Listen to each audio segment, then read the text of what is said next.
তো তোমাদেরকে আজকে একটা নারী নিয়ে কবিতা শোনাচ্ছি। নারী কখনো ঘোষণা দিয়ে বদলায় না, নারী বদলায় নীরবে গোপনে, নারী বদলায় প্রিয়জনের অবহেলায় অপমানে। নারী কখনো এমনি এমনি বদলায় না, নারী বদলায় প্রিয় মানুষের বদলে, নারী বদলায় তাকে বুঝতে না পারার কারণে, নারী বদলায় অব্যক্ত অভিমানে, নারী বদলায় অসম্মানে। নারী কখনো হুটহাট বদলায় না, নারী বদলায় ধৈর্যের বাঁধ ভেঙে গেলে, নারী বদলায় মানিয়ে নেবার রাস্তা ফোরালে, নারী বদলায় আত্মসম্মানের আঘাত আসলে। নারী কখনো শখ করে বদলায় না, নারী বদলাতে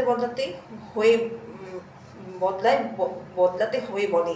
নারী বদলায় কান্নার নোনা জলে, নারী বদলায় অসহ্য কষ্ট পেলে, নারী বদলায় হৃদয়ের রক্ত স্মরণের ক্ষতে।